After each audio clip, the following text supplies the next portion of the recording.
मैं बहू नहीं लाया हूं, मैं 4 बेटी लेकर के आया हूं। और दूसरे की बेटी के साथ अपनी बेटी जैसा ही व्यवहार रखना चाहिए। कई बार परिवार बिगड़ते हैं और वो इसलिए बिगड़ जाते हैं कि बहुओं के साथ कई बार अच्छा व्यवहार नहीं होता। हमारी बेटी कांच का गिलास तोड़ दे, प्याली तोड़ दे, प्लेट तोड़ दे तो हंस के कह देती कुछ न कुछ नुकसान करती रहती है ये। और बहू से अगर टूट जाए तो फिर क्या कहेंगे, बोले मायके से 2-4 एक्स्ट्रा लेके आई होती सेट, दिन भर नुकसान करती है। अपनी बेटी मलाई खाए तो बड़ा अच्छा लगता है। पति से भी कई बार कहती हैं कि इसको तो देसी गाय जरूर देना, एक ये मलाई की दूध की बड़ी शौकीन है। और बहू खाने लग जाए तो खराब लगने लगता है। मलाई तो तुम ही खा लेते हो, भी कहां से निकलेगा, लोगों के लिए कहां से व्यवस्था, तुम्हारा ही पेट नहीं भरता। ये हमारा व्यवहार रहता है। बेटा अगर बहू की बात समझने लगे, सुनने लगे, अपनी पत्नी से प्रेम करने लगे तो आपको बुरा लग जाता है। फिर क्या कहते हैं, अरे जोरू का गुलाम हो गया है, मुट्ठी में रहता है सारे दिन, बहू जैसे नचाती है वैसे नाचते हैं ये, तो आपको खराब लगता है।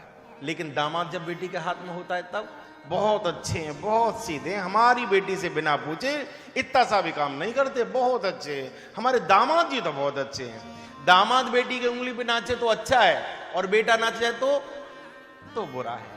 ये व्यवहार नहीं होना चाहिए, ये व्यवहार नहीं चाहिए। कई बार हमारे संबंध बिगड़ते हैं, परिवार बिगड़ता है, और वो बिगड़ जाता है बड़ी बूढ़ी माताओं के कारण। पूरे दिन दृष्टि रखती हैं, कितने बजे जगी, कितने बजे सोई, क्या क्या खा रही है, खाओ में खाई। 70 साल की 80 साल की मैया दरवाजे पे बैठी है, बहू शॉपिंग करके लाई, बैग में कुछ साड़ियां रखी हैं, तुरंत कहेगी, माला नहीं करेगी बैठकर, काल आई है। बहू कहती कुछ नहीं मम्मी, कुछ ऐसे घर का बताना, काल आई है, हम का है। वो नहीं दिखा रही, कमरे में पहुंच गई, काल आई दिखा ना रही। उसने दिखाया, लो देख लो साड़ी लाई हूं पहनने के लिए। अरे साड़ी तो बड़ी सुंदर है, कितने रुपया की आई जी? बोली ये 5000 की है, ये 7000 की है, ये 8000 की है, ये 6000 की है। और हमारे जमाने में तो 250 रुपए की आती थी, तू 7-7 हजार रुपए की ला रही है। अरे तुम्हारे जमाने में आती होगी 250 रुपए की, उसके जमाने में इतनी की ही है। तुम्हारा भाग्य तुम्हारे हिसाब से था, उसका भाग्य उसके हिसाब से है। इसमें झगड़ा झंझट की क्या बात हो गई? दिन रात बेटे के कान में मंत्र फूकना। आज तो इतने बजे जगी थी, पूरे दिन तो मायके से ही बात करती रही, साले से इतनी देर बात की, ये करा, दिन भर उसके खिलाफ भड़काती रहती है। और फिर पति पत्नी के बीच में झगड़ा खड़ा हो जाता है। बेटा कई बार पत्नी के साथ में दुर्व्यवहार करने लगता है, मारपीट करने लगता है, गाली गलौज करता है, और दोनों के रिश्ते बिल्कुल बिखरने लगते हैं, और कई बार तो तलाक तक नौबत पहुंच जाती है। उस समय पर इस तरह का व्यवहार ठीक नहीं है। सास को चाहिए, वो बेटी है, अगर उसकी कुछ गलती है तो उसको प्रेम से समझाओ। होता उल्टा है, बेटा बहू में अगर झगड़ा हो रहा है, कोई बात हो रही है, तो हम बेटे को नहीं समझाते, हम बहू को कहते हैं, अरे तू थोड़ा देख लेना, एडजस्ट कर लेना, ये तो ऐसा ही है, थोड़ा वैसा है, ऐसा है। बहू को समझाएंगे, समझाना बेटे को चाहिए। उसको समझाओ कि तुझे हमने ठीक से पाला पोसा नहीं, तेरी परवरिश ठीक से नहीं की, तू कैसा व्यवहार कर रहा है, हम उसको नहीं समझाते। और दामाद बेटी में झगड़ा झंझट होता है तो दामाद को समझाते हैं, बेटी को नहीं समझाते। दामाद से कहेंगे अरे थोड़ी ऐसी यही लाडली है, थोड़ा ऐसा वैसा ऐसा। ये दोहरी नजर नहीं चाहिए, दोहरी नजर नहीं चाहिए। बहू में बेटी की दृष्टि रखो। अरे वो किसी दूसरे के घर की चिड़िया है, किसी के आंगन की गुड़िया है। अरे जितने प्यार से तुम अपनी बेटी को पाल ले, उतने ही प्यार से किसी और ने पाल पोस के आपके आंगन में दिया है। कितने भरोसे, कितने विश्वास के साथ आपको दिया है कि मेरी बेटी का रक्षण करना, मेरी बेटी को ठीक से रखना, और उसे ला करके सीधा काम में ही जोत दो। घर में जैसी बेचारी आई, काम वाली बाई हटा दी। कितना कैसा कैसा व्यवहार करते हैं। हमारे एक रिश्तेदार हैं, हम नाम तो नहीं लेंगे, ठीक नहीं रहेगा। तो जब शादी होकर के आई और उसकी सास ने जाते ही अपने घर से काम वाली हटा दी। उनके नाखून बड़े लंबे लंबे से थे, उन पेंट वेंट किए हुए, तो जाते ही वो हटा दिया, और वो बेचारी बर्तन मांजते मांजते तमाम उसके नाखून फाखून सब बेकार हो गए। ये व्यवहार 500 रुपए 1500 रुपए बचाने के लिए बेटी नहीं, उसको बहू नहीं बेटी मान के रखो, बेटी मान के रखो। और जहां सास को बहू को बेटी मानना चाहिए, वहां बहू का भी ये कर्तव्य बनता है कि वो भी सास में मां का दर्शन करे। आजकल बहुएं भी कोई कम नहीं पड़ती किसी से, वो भी बहुत गलत काम कर देती हैं, कई बार सासों का जीना दुश्वार कर देती हैं। हमारे ब्रज में तो कहावत है, पहले लड़कियां पूजा किया करती थी, 16 सोमवार की पूजन, कात्यायनी जी का पूजन, उनका पूजन, ये व्रत ये पाठ पूजा करती थी कि सास सीधी मिल जाए। अब सासें पूजा करती हैं कि हे प्रभु थोड़ी ठीक ठाक मिल जाए, रोटी मिल जाए। उल्टा हो रहा है।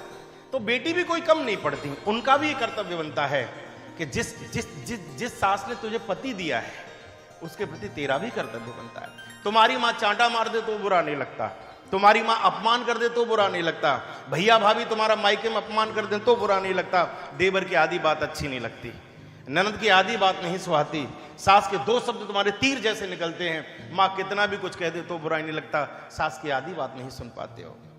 कम से कम इतना तो सोचो कि जो वो उस बेटे पे क्या बीतती होगी बेचारे पे, जो दोनों तरफ पिसा रहता है, माँ को छोड़े तो मुसीबत और बहू को छोड़े तो मुसीबत, माँ की कहे तो फजीता और बहू की कहे तो फजीता, वो दोनों तरफ से पिसता है बेचारा, वो घुट घुट के जिया करता है। उसका मन करता है कि मुझे ऐसी पत्नी चाहिए जो मेरी माँ के चरण धोए, मेरी माँ की सेवा करे, मेरी माँ के पैर दबाए, कपड़े धोए, उनकी सेवा करे। वो ये कल्पना किया करता है जीवन भर कि ऐसी पत्नी मिले जो मेरी माँ की सेवा करे। लेकिन ऐसी पत्नी आ जाती है कई बार जो माँ की सेवा तो बहुत बड़ी बात रही, 2 रोटी तक नहीं देती, सबसे पहले न्यारा होकर के अलग बसना शुरू कर देती हैं कि नहीं नहीं चलो हम तो अलग रहेंगे, इनके साथ हम सेट नहीं हो पाएंगे। लेकिन वो ये भूल जाती हैं कि एक दिन तुम पर भी ऐसा आएगा कि तुमको भी छोड़ करके तुम्हारी बहू चली जाएगी, तुम तो फिर भी महीना 15 दिन में एक बार मिलने आती हो, वो तो मुंह ही नहीं देखेगी और पूरा जीवन वृद्धाश्रम में गुजारना पड़ेगा। जैसा गड्ढा खोदते हो वैसे ही गिरा करते हैं। इसलिए बहू का भी ये कर्तव्य बनता है, अरे इतना अच्छा पति कमाने वाला तुझे मिला है तो आसमान से नहीं टपका, वो आया तो किसी न किसी की गोद से है। और जिस पति की तुम पूजा करती हो वो पति की भी पूज्या है तो तुम्हारे लिए तो और ज्यादा पूज्य हुई। इसलिए सास की सेवा करनी चाहिए, सास को माँ जैसा मानना चाहिए। अगर गलती हो भी जाती है, बड़ी बूढ़ी है, कुछ थोड़ी स्वभाव कई बार खुरखुरा होता है, थोड़ा वैसा स्वभाव होता है, तो कोशिश ये करो कि हमारा जो कर्तव्य है वो हम करें। कई बार सासों का ऐसा व्यवहार होता है, किसी बहू को ज्यादा प्यार करती हैं, किसी को कम करती हैं। कम वाली कहती महाराज जी हमको तो पूछती ही नहीं है, वो तो उसी को पूछती रहती हैं और वो तो बिल्कुल भी कुछ नहीं करती, तो उसके गीत गाती हैं, हम मर गए सेवा कर करके तो हमारा नाम नहीं लेती। मैं तो इतना ही कहूंगा, आप अपना कर्तव्य पूर्ण करते रहो। अरे वो आशीर्वाद नहीं दे रही, वो नहीं सुन रही, वो तो देख रहा है, वो भी तो जगत का माई बाप बेटा, असली तो वहां है, ये तो केवल निमित्त है।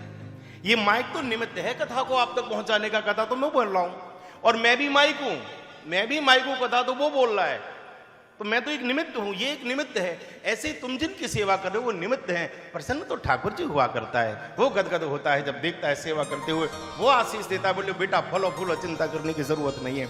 इसलिए सास में ये होना चाहिए कि वो बहू में बेटी का दर्शन करे और बेटी का ये कर्तव्य बनता है वो सास में माँ का दर्शन करे, तब परिवार मंगलमय हुआ करता है।